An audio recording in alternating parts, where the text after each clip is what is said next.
Hey everybody.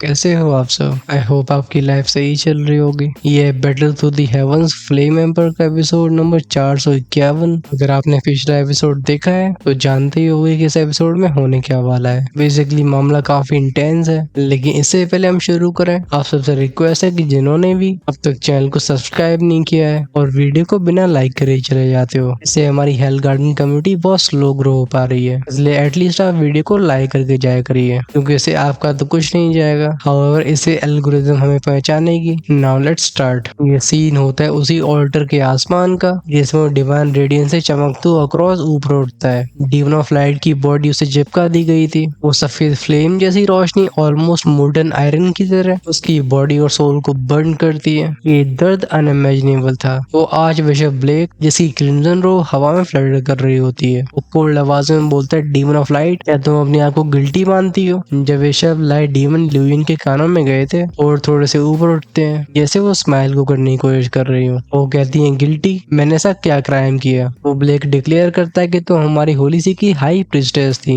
लेकिन तुमने हमें धोखा दिया और ज्वाइन किया उस एग्जाइल्ड ईविल क्लैन को, इनके हाथों से न जाने कितने इंसान मारे गए हैं, और इसके लिए तुम एक हेरेटिक बन चुकी हो। उसकी आवाज में डिवाइन रेजोनेंस मौजूद होता है, जो चारों तरफ मौजूद सारी सोल से कनेक्ट कर पा रहा था। इवन कमजोर लोग तो अपने कदम पीछे खींच लेते हैं। इस वॉइस से इनके दिल कांप गए थे। लुइन फेंट आवाज में बोलती है, हाँ, मैं एडमिट करती हूँ कि मैंने होली सी को धोखा दिया, लेकिन जो ईवल कैन की जानकारी मेरे पास थी मैं तुम्हें ऑलरेडी बता चुकी हूँ। यहाँ तक बात रही बाकी क्राइम्स की, तो उन्हें बस मेरे ऊपर थोप रहे हो। ब्लेक थंडर स्टोर्म में दहाड़ता है, इम्प्यूडेंट, तो फिर आज मैं दिखाऊंगा कि हमारी होली लाइट के सामने कोई ईविल एग्जिस्ट नहीं कर सकती। होली सी की ब्रिलियंस हमारे शरीर की ईविल को राख में बदल देगी। ये कह के वो हंसने लगा था। ये लाफ्टर पूरे आसमान को ट्रेम्बल कर देता है। जगह जगह पे सफेद रोशनी की हालोस दिखाई देते हैं, जो तेजी से रिवॉल्व करने लगे थे और ये ढकने लगते हैं होली सिटी को। हवा में बढ़ने वाला वो गोल्ड और सिल्वर ग्लो ये शहर को होली, सरीन और टेरिफाइंग दिखाता है। आज बिशप के मुंह से निकलता है एक शब्द, जिसकी वजह से पूरी माउंटेन रेंज शेक हो गई थी। वो कहता है, होली। गूंजती वेंगुम वेंगुम की आवाजें, आसमान में तैर रहे हजारों लाइट पार्टिकल्स एक डिवाइन रिवर्स में बदल के एक दूसरे से मर्ज होते हैं। ये सब माने लगते हैं उस क्रॉस के अंदर, जिसे वो कमजोर औरत बंधी हुई थी। डीमन ऑफ लाइट लुइन, जिनके शरीर को घाव ने ढक रखा होता है, वो ट्रेम्बल होता है, स्पेशली उनके कोर में जो ईवल एनर्जी का छोटा सा ट्रेस रह गया था। अब लाइट फाइनली इस तक पहुंचती है। ये उनके दिल में एक टेरर को भर देता है। ये होली पनिशमेंट की पावर इवन इनकारनेशन स्टेज के पावर ऑफिस को भी पूरी तरीके से ऑब्लिटरेट करने के लिए काफी थी। इसे दूसरी सेंस करने वालों की भी सोल क्वेवर हो जाती है। लुइन साय करके बोलती है, टियानन, लगता है हम इस लाइफ में दोबारा कभी नहीं मिल पाएंगे। इन शब्दों के फेड होती उनकी आंखें बंद होती हैं और सैलाव की तरह आने वाला होली ऑरा उन्हें पूरी तरीके से एनगल्फ कर लेता है। लोगों के एक्सप्रेशन चेंज हुए थे। हाउएवर इससे पहले वो चकाचौंध करने वाली रोशनी उसे कंज्यूम कर पाती। इस chaos के बीच में गूंजती क्रैक की साउंड, एक पतला सा ब्लैक फिगर हवा में पैर हुआ था। आंखें इसकी शांत होती हैं। हाउएवर बॉडी से रेडिएट होने वाली पावर ये हेवंस को बीच में से फाड़ देती है। वो होली फायर का सैलाब वहीं पे रुक गया था। इवन वो चकाचौंध करने वाली रोशनी किसी कमजोर से ग्लास की तरह टूट जाती है। ये लाखों पार्टिकल्स से बढ़ के चारों तरफ बिखर गई थी। एक पल के लिए पूरी होली सिटी में साइलेंस फैल गया था। फिर लोग अपने मुंह को ढकते हैं। वो अनगिनत आंखें देखती हैं आसमान में। इनकी डिसबिलीफ से भरी नजरों में एक अकेला शैडो दिखाई दिया था। वो ब्लैक लाइट से ढका हुआ फिगर जो कि इस ओवरवेलमिंग ऑरे को रेडिएट कर रहा था। ये बिल्कुल अनरूली, वाइल्ड और डिमोनिक होता है, जैसे बीइंग गॉड को भी नहीं मानता हो। हम पर्सपेक्टिव से देखते हैं डीमन ऑफ लाइट के, जो उस होली लाइट का ग्लो इतना हो गया था कि लुइन को सांस लेने में परेशानी होने लगी थी। तो वो फाइनली अपनी आंखें बंद कर लेती है। इंतजार था मौत का। उसे ऐसा लग रहा था जैसे चारों तरफ का होली ऑरा उसके गले को दबोच रहा हो। इस फेयर की वजह से वो स्ट्रगल भी नहीं करती हैं, लेकिन इससे पहले उनकी बॉडी खत्म हो पाती है और सोल शैटर हो जाती। एक सिंगल ब्लैक शैडो उसके सामने पेयर होता है। जब डीमन ऑफ लाइट ल्यूइन की आंखें खुली थी और दिखाई देता है वो फैमिलियर फिगर, वो हल्की आवाज में कहती है, जियान, तुम्हें यहाँ पे नहीं होना चाहिए था। वो अटैक तुम उसे हैंडल नहीं कर पाओगे। जियान अपनी मैस्टिक आवाज में कहता है, मैंने उसे प्रॉमिस किया था, चाहे फिर इसके लिए मुझे कैसी भी कीमत चुकानी पड़े। प्यूपल्स में ग्लो होती है वो डेमोनिक लाइट। स्पेस वेंग बस बबल्स की वैसा कांपता है। उसकी तो जाके पोर्स में से बड़ी एनर्जी निकल रही होती है। वो इस होली ऑल्टर को भी अनस्टेबल कर देती है। उस पिछले अटैक को रोकने के लिए जियान ने जिस स्ट्राइक का इस्तेमाल किया था उसने उसे काफी थका दिया होता है, लेकिन जियान परवाह नहीं करता। एम्बर ऑफ सोल फ्लेम हो या फिर ड्रैगन गॉड ट्रांसमिशन, ये अपने आप ही एक्टिवेट होके उसे इस आज बिशप ब्लेक की डिवाइन का सामना करने की पावर देते हैं। लुइन कांपती हुई आवाज में कहती है, जियान, नहीं, तुम अभी उसकी स्ट्रेंथ नहीं नहीं जानते हो जल्दी से जाओ। वो सच्चाई सबसे अच्छे से जानती थी। उनके वचन में भी ये तीनों कार्डिनल आर्चबिशप ये अनफैथमेबल बीइंग्स थे और तब से अब तक हजारों साल गुजर चुके हैं। इन तीनों की पावर को ल्यूइन कॉम्प्रिहेंड भी नहीं कर सकती थी, खासकर ये ब्लेक जो कि तीनों में लीडर होता है। ये पूरे दूसरी कॉन्टिनेंट को अकेले क्रश कर सकता था। ये होता है रिइंकार्नेशन का रियम। जहाँ तक बात है ग्रेट थाउजेंड वर्ल्ड की, इस हाई लेवल के प्लेन में भी रिइंकार्नेशन बस पावर नहीं बल्कि एक स्ट्रेटेजिक फोर्स होती है, एक ऐसी स्ट्रेंथ जो कि सिविलाइजेशंस के बैलेंस को खराब कर सकती है। और ब्लेक रिइंकार्नेशन के सिंगल साइकिल को क्रॉस कर चुका था। हमारा फोकस भी उसके ऊपर ही जाता है। वो अपनी चिल्लिंग एरोगेंस से भरी आवाज में कहता है वेरी गुड गुड लड़के, तुम पहले इंसान हो जो हमारे होली सी को कभी ओपनली डिफाई कर पाया है। तुमने हेवंस और लाइट की पावर को कई बार चैलेंज किया, लेकिन इस बार तुम यहाँ से जिंदा वापस नहीं जा पाओगे। उसकी वॉइस काम लेकिन अनशेकेबल कॉन्फिडेंस से भरी हुई थी। जेनस के कहता है इतने सारे टाइटल्स की क्या जरूरत है, ये बैटल तभी डिसाइड हो चुकी थी जब मैं यहाँ पे आया था, तो फिर चलो इसे एंड करते हैं। सुनाई देता है कोल्ड स्नॉट का साउंड, ड्रम की साउंड से उसका ऑरा फैला था। दो स्प्रिट इरप्ट होती है, लेकिन जेनस भी डेविल पावर को अनलीश नहीं करता, उसे जरूरत नहीं थी। इवन बिना इसके उसकी स्ट्रेंथ एक रिइंकार्नेशन पावर उसके खिलाफ फाइट करने के लिए काफी होती है। आखिरकार वो डेमोनिक एनर्जी उसका अल्टीमेट ट्रम्प कार्ड था, इसे आसानी से इस्तेमाल नहीं किया जा सकता। और तो और क्योंकि पिछली बैटल में डेविल्स की स्ट्रेंथ लगभग खत्म हो चुकी थी, उसे फोर्सफुली एक्टिवेट करने से जियान को बैकलैश का सामना करना होगा। आर्चबिशप ब्लेक की आंखें ग्लो हुई थी। वो कहता है मैं तुम्हें स्टेपिंग स्टोन की तरह इस्तेमाल नहीं करना चाह रहा था, लेकिन क्योंकि तुम मौत को तलाश ही रहे हो तो फिर आई ऑब्लाइज। उसके दोनों हाथ प्रेस होते हैं। टेक्निक का नाम होता है एंजल्स ब्रिलियंस। होली सिटी के ऊपर का आसमान चर्चर की आवाजों के साथ काफी खतरनाक तरीके से ट्विस्ट होने लगा था।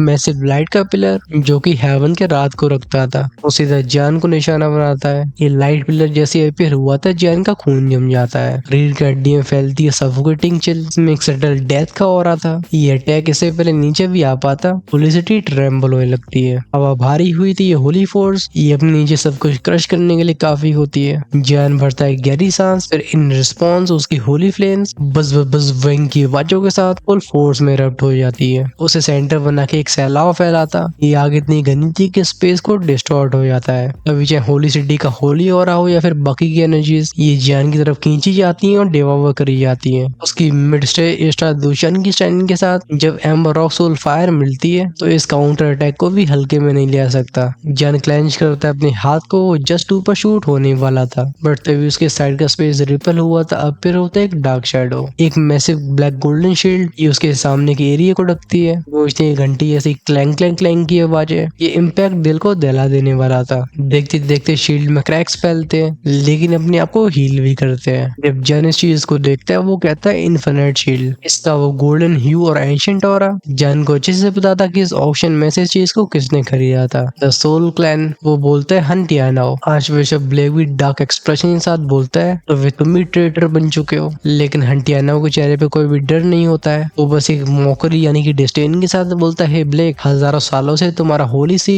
और एक कॉन्टिनेंट में करप्शन फैला रहा है, अब समय आ चुका है जब इसका अंत किया जाए। तो एकदम स्ट्रेट खड़ा होता है, हाथ में होती है वो इन्फिनिट शील्ड, जिसमें से हल्का सा ग्लो निकल रहा था। साइड में बनने लगे थे और भी पोर्टल्स, आवाजें आती है मैं भी। एशियंट क्लैंस के एक के बाद एक कई पावर हाउसेस अपीयर होते हैं। इनका कंबाइंड और होली सिटी को हिला के रख देता है। गूंजती हैं धाड़ों की आवाजें। Han clan, Gu clan, Asian clan, Shiv sect और वेंटियन पवेलियन, सारे के सारे मेजर सेक्ट यूनाइट। ये देख के ब्लेक एक्सप्रेशन डिस्टॉर्ट हो गए थे। आंखों में दिखाई देती है फ्यूरी। गुस्से की वजह से उसकी आवाज एकदम फोर्स हो जाती है। वो कहता है गुड गुड, तो तुम लोग होली सी को सच में डिफाई कर रहे हो। अभी यहाँ पे 400 जो सिटीजन्स मौजूद थे वो एक एक करके अपने घुटनों को टेकने लगे थे। आंखों से आंसू बहते हैं। कहते हैं बिशप। पागलपन से चैंट करने लगे थे। आखिरकार होली सिटी इनका घर होता है। इस पे होने वाले हमले का मतलब बस एक है, इन्हें इसका साथ में विरोध करना होगा। वो ब्लेक जो कि अब तक गुस्से से भरा हुआ था, अचानक से उसका एक्सप्रेशन चेंज हुआ था, जैसे वो इसका इंतजार कर रहा हो। ट्विस्ट होके अपीयर होती एक फेरल स्माइल। वो प्रीस्टेस यूरी को ऑर्डर देता है तो चलो शुरू करते हैं इन्फिनिट होली वॉर। उस प्रीस्ट यूरी की आवाज बोलती है holy war holy war. Rumble rumble की आवाज साथ जमीन कांपती है। सिटी के आसमान को बहुत सारे गार्ड्स ढकने लगते हैं। ये डिसिप्लिन, आर्म्ड और फैनेटिकल ये नदियों की तरह आगे बढ़ रहे थे। इनमें कैप्टन की स्टैंड इस साथ दुशांस की थी और पीछे 3 से लेके होते 7 स्टार दुशांस। इनकी कंबाइंड पावर आसमान को हिला के रख देती है। गुइयार अपने कदम को आगे बढ़ा के बोलते हैं तो ब्लेक, लगता है तुम पहले इसके लिए तैयार थे। उनका ऑरा राइज हुआ था क्योंकि शाओ क्लैन के बाद सारे एंशिएंट क्लैंस में गू क्लैन को सबसे पावरफुल कहा जाता है। तो गुई युआन का ये फर्ज था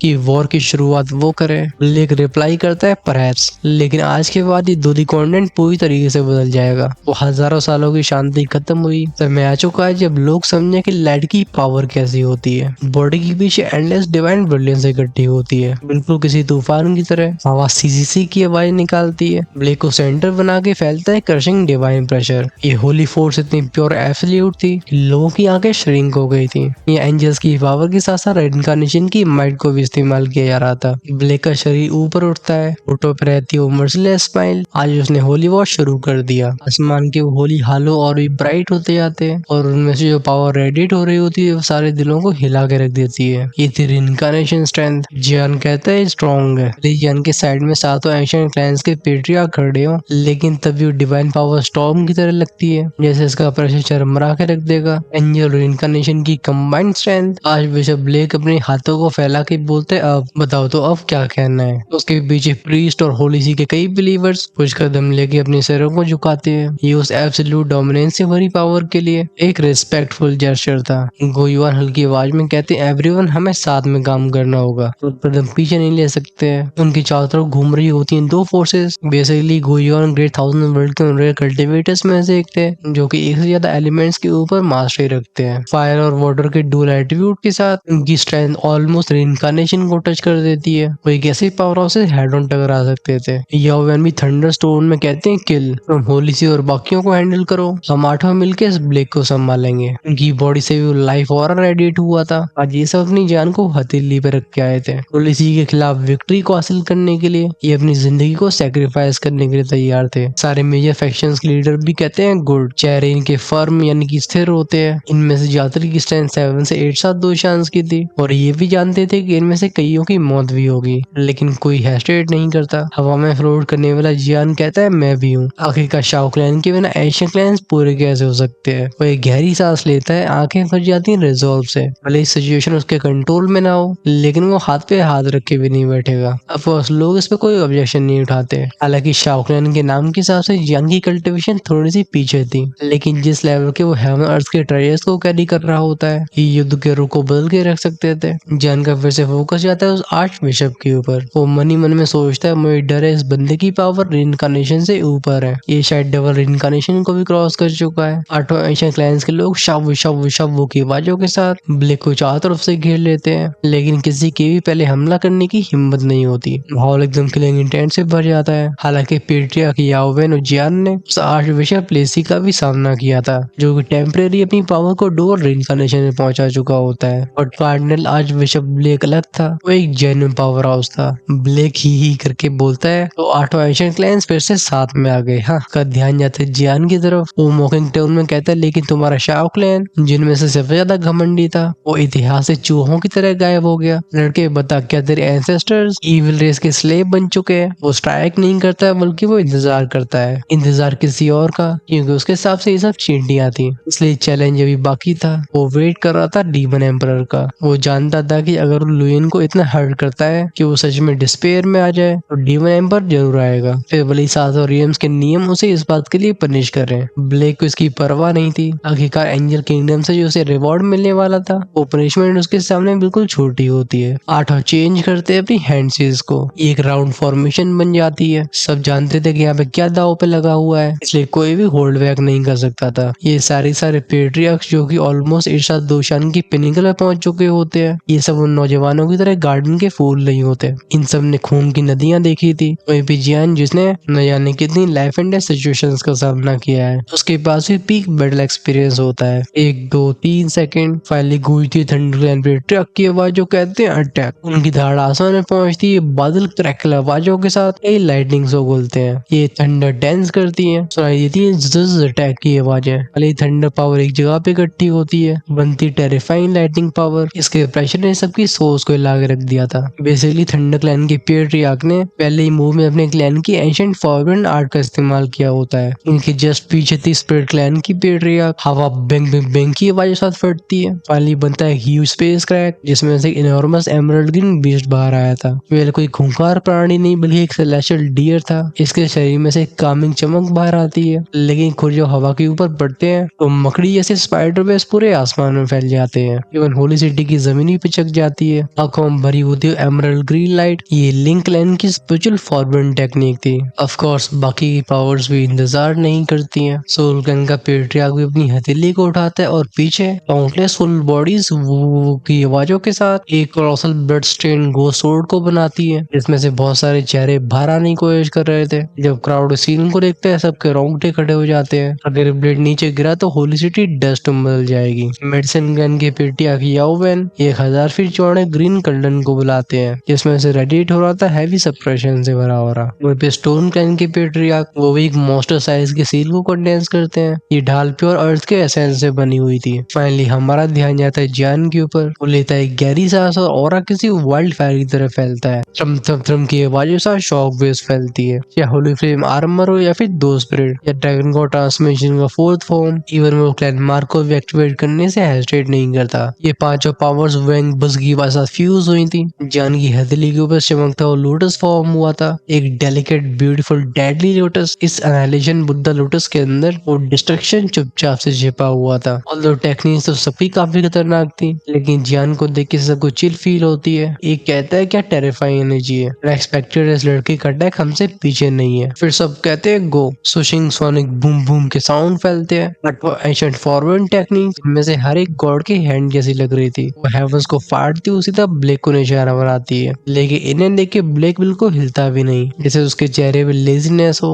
वो बोलता है बस चींटियां। और उनके अटैक वाले गॉड लाइक हो जो कि आसमान का सीना चीर के आगे बढ़ रहे थे, लेकिन ये उसके लिए बस चिंगारियां ऐसे होते हैं। जैसे उसका हाथ उठाता लोगों के कानों में जाती शश शश शश की आवाजें। उसके उस set of angelic wings unfold होते हैं। सफेद रंग की रोशनी चमकने वाले पंख बहुत बड़े थे। ऐसा लगता है इनका ऑरा अकेले ही आठों एशियन क्लैन की कंबाइंड पावर को पीछे ढकेल सकता हो। हवा में से स्क्रीचिंग साउंड बाहर आती है, जैसे ही पंख फड़फड़ाए थे गूंजती crash crash boom boom boom की आवाजें। उस एंजेलिक लाइट के सामने आर्ट ऑफ फॉरवर्ड लेवल की टेक्निक्स बस स्मॉल फॉरवर्ड आर्ट्स बन के रह जाती हैं। ऑफ कोर्स तब भी इनमें डेवास्टेटिंग पावर थी। एक पल के लिए ऐसा लगता है जैसे समय रुक गया हो। पॉलिसी के गार्ड्स और डूइन कॉर्डिनेट के सारे एक्सपर्ट्स जो कि धाव बोलने के लिए तैयार थे, ये अपनी आंखों के साथ जबड़े खोल के सीन को डिसबिलीव के साथ देखते हैं। होली सिटी का आसमान ट्रेम्बल हुआ था। उन बूमिंग फ्रोशियस साउंड वेव से जमीन और आसमान में आग लग जाती है। पॉलिसी किसी कल्डरनी की तरह जलने लगी थी। टेम्परेचर इतना बढ़ता है कि वो पत्थर लाल हो जाते हैं। वहीं पे अगर हमारा कोलिजन के सेंटर पे ध्यान जाए तो वहाँ पे एक वॉर्टेक्स खुल गया था। एक ऐसा गोल गोल घूमने वाला स्पायरलिंग अबिस जो किसी हॉलिंग डेविल की तरह अपनी पहुंच में सबको डिवावर करता है। इस पॉइंट ऑफ कोलिजन का मामला बहुत इंटेंस था। वो डिवाइन ब्रिलियंस कोलाइड हो रही थी डिमोनिक फ्यूरी से। एक ब्रीफ मोमेंट के लिए ऐसा लगता है कि वो रोशनी आठों एशियन क्लैन की पावर्स को सप्रेस कर देगी, लेकिन फिर वॉर्टेक्स ट्विस्ट हुआ था। फिर से शाबू बैंग बैंग की साउंड सुनाई देती है। एक करके आठों टैक्स फटने लगे थे। अभी ऊपर देखने की किसी की हिम्मत नहीं होती, क्योंकि आसमान ऐसा लग रहा था जैसे कि सूर्यों से भरा हुआ हो। वो फ्रेंसी डिस्टॉर्शन जगह जगह पे वॉर्टेक्स बनाता है। इवन यहाँ से हजारों मीटर तक दूर जाने के बाद भी ये पावर एकदम अनबेरेबल लगती है। लोगों के रोंगटे खड़े हो जाते हैं और हाथ पैर ये ढके होते हैं पसीने से। ये सब इतनी दूर से भी जिस सफोकेटिंग प्रेशर को फील कर रहे हैं, इमेजिन भी नहीं कर सकते उस अटैक के पास हो क्या रहा होगा। फिर एक और बूम की साउंड साथ आसमान में एक्सप्लोजन हुआ था। ब्लैक होल वॉर्टेक्स अपनी लिमिट तक ट्विस्ट होता है। फिर उस चमक से भरी कियोस के बीच में ब्लैक की एंजेलिक विंग्स पूरे फॉर्म को लेते हैं। वो 5 पर्पल एंजल विंग्स, उनमें से हर एक फेदर डिवाइन मैजेस्टी को रेड करता है। वो होली और एंशिएंट प्योर और टेरिफाइंग था। उसकी इमेज किसी गॉड जैसी लगती है, एक एंजल जिसका जन्म करप्शन से हुआ। वो art of forward level attacks जो कि माउंटेन और रिवर्स को शैटर कर सकते थे, इन पंखों की झपेटे में आते हैं। इनकी डिस्ट्रक्टिव पावर वो वर्ल्ड एंडिंग फोर्स, ये स्मूथ होती है जैसे छोटे छोटे बच्चों को सही रास्ता दिखाया जा रहा हो। बीच वाला ब्लैक होल छोटा हुआ था, ये ट्विस्ट होता है। फिर सुनाई देती है मफल्ड बूम की आवाज, साथ में ट्रेम्बल पांच ऑफ विंग्स भी हुए थे। ये सारी बची हुई पावर को स्कैटर कर देते हैं और वो अटैक चुपचाप से खत्म हो जाता है। ये डिस्ट्रक्शन सिंपली खत्म हो गया था। बस हवा में छोटे छोटे फेदर्स फ्लोट करते हुए दिखाई देते हैं। आठों एशियन क्लैन के पेट्रियार्क अपने गले से थूक को अटकते हुए डिसबिलीफ के साथ पीछे कदम लेते हैं। इनके वो स्ट्रॉन्गेस्ट अटैक्स वो कुछ नहीं कर पाए। ब्लैक की वो डिस्टेंस से भरी हंसी की आवाज इनके कानों में सुइयों जैसे चुभती है। वो बोलता है फील द एंड्स, एंजल के रात को फील करो। जैसे उसके पंख एक बार फिर से फड़फड़ाए थे। 5 बड़े बड़े आर्क्स बिल्कुल होली लाइट की मीटेओर की तरह कंडेंस होते हैं। ऑल्दो इनमें से कोई हायर था तो कोई लोअर, लेकिन ये फ्लॉस भी उस हॉरिफाइंग पावर को छिपाते नहीं है। मामला यहाँ पे रुकता तो भी बात थी। वो मीटियोर्स एक दूसरे के पास आए थे, गूंजती वेंगोम की आवाज है। ये इकट्ठा होकर फॉर्म लेते एक पेने से ल्यूमिनस स्फीयर का, जो कि डायमेंशन शॉक वेव्स की तरह वर्ल्ड को चीर देता है। इसके अंदर हजारों ब्लेड्स की पावर थी और टारगेट जियान का ग्रुप था। उन मेजर फैक्शंस के पावरहाउसेस के चेहरों पे वो पैनिक से भरा एक्सप्रेशन आया ही था। तभी एक काम आवाज सुनाई देती है। ये बूढ़ी आवाज कहती है, अब हमारे ऊपर छोड़ दो। इस आवाज ने हवा को शांत कर दिया था।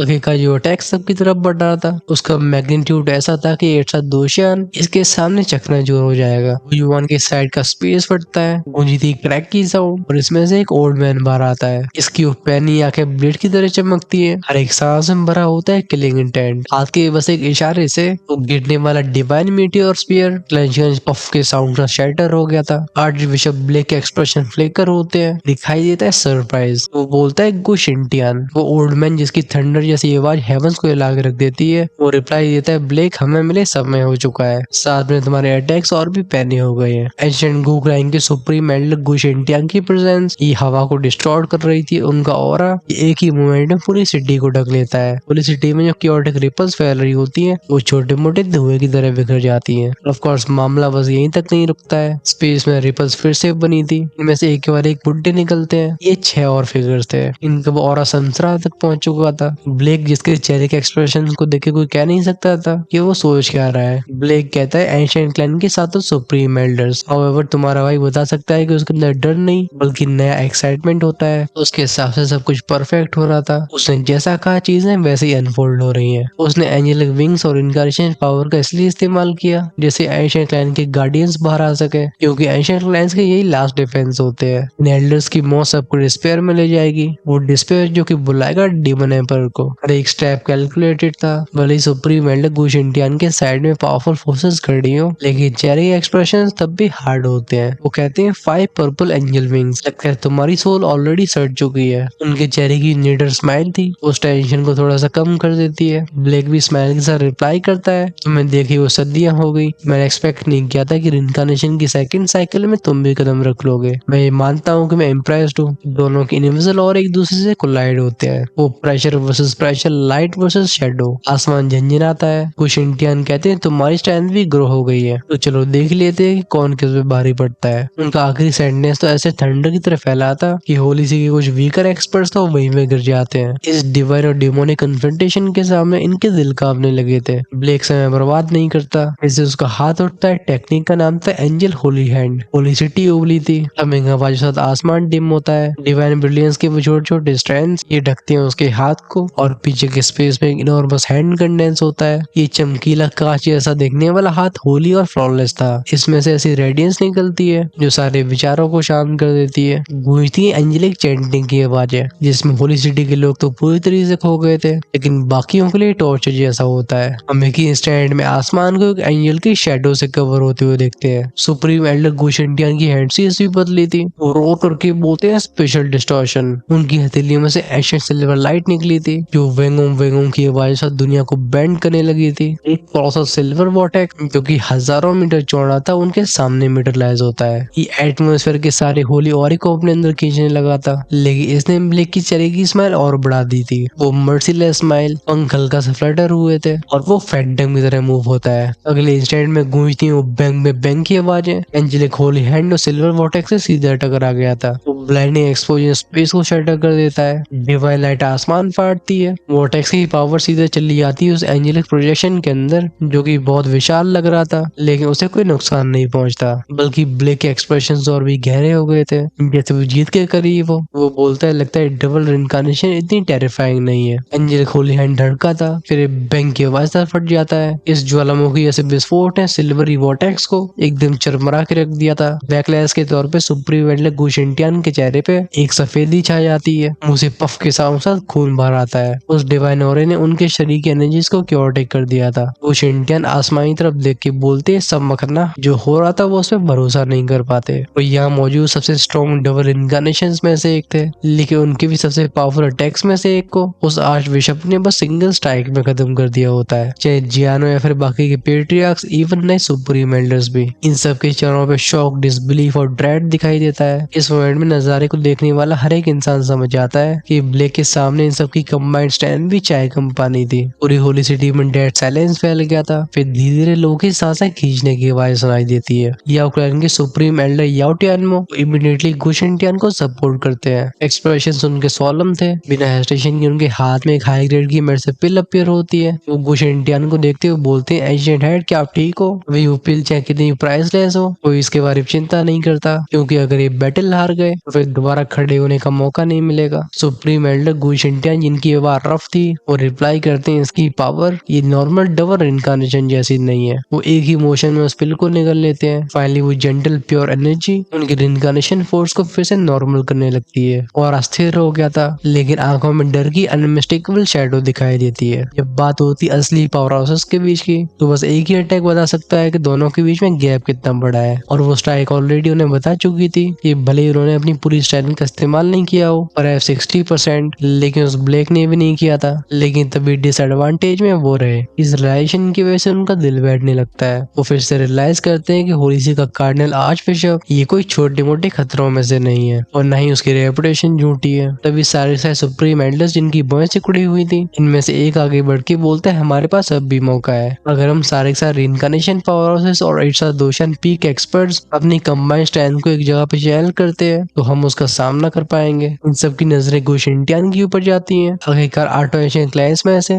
अभी डबल समसरा बस वही होते हैं। गुशेंटियान भी आंखें नैरो करके बोलता है, ठीक है मेरे ऊपर छोड़ो। उनकी काम आवाज में एक रिजॉल्व था और हाथ दोनों ही क्लैंज होते हैं। वो जान की तरफ मुड़ के क्लियर और सोलम आवाज में कहते हैं, लिटिल वन तुम शाओ क्लैन से हो, उस बच्ची लाइट डीमन को तुम प्रोटेक्ट करोगे। जेल सीरियसली नोट करता है, या उसे फालतू का दिखावा नहीं करना था। वो जानता था कि टास्क कितना बड़ा है। अगर ब्लेक को हरा पाए तो जीत की खुशी मनाने का मौका मिलेगा। हाउएवर अगर ये फेल हुए तो सबको यहाँ पे दफन होना होगा। खैर मामला तो हमारे सामने भी क्लियर लग रहा है, लेकिन क्या सच में ऐसा ही होगा? अगर आप पहले से क्लू समझते आ रहे हो तो एहसास कर पा रहे होगे कि अभी और बड़ी मछलियां आनी बाकी हैं। अगर यहाँ पे शेरों के बीच में फाइट हो रही तो आगे ड्रैगन्स लड़ेंगे, जिनमें और भी बड़ी कॉन्स्पिरेसी मालूम पड़ेगी। मामला होगा और भी ज्यादा इंटेंस। बेसिकली आने वाले 3 से 4 एपिसोड इतने ड्रामेटिक होंगे कि आपका भी दिल गले तक आ जाएगा। यार ये तो रही बात की बात। अगर आप नेक्स्ट एपिसोड को आज ही देखना चाहते हो तो आपके लिए चैनल की मेंबरशिप ओपन है। आप हेल्थ गार्डन की प्रीमियम कम्युनिटी का हिस्सा बन के आपको रिलीज होने वाले अर्ली एक्सेस एपिसोड्स को एंजॉय कर सकते हो। एट द सेम टाइम वो लोग जो कि हमेशा 2 से 3 पार्ट्स आगे रहना चाहते हैं, वो अपने लेवल्स को अपग्रेड कर सकते हैं इमोर्टल एम्पायर या उससे ऊपर। ज्वाइन का ऑप्शन चैनल की होम पेज और सब्सक्राइब की साइड में मिलेगा। लेकिन उससे पहले हमें ये बताओ, इस एपिसोड में आपको सबसे ज्यादा क्या पसंद आया है और आगे की स्टोरी हमें और क्या ऐड करना चाहिए? हमारे भाई का गला तो अब भी खराब है, इसलिए एपिसोड्स को प्रिपेयर करने में काफी परेशानी हो रही है। तो इमोर्टल गॉड्स वाले मेंबर्स, आप लोग थोड़ा सा धैर्य बना के रखें। चलो तब तक के लिए सायोनारा।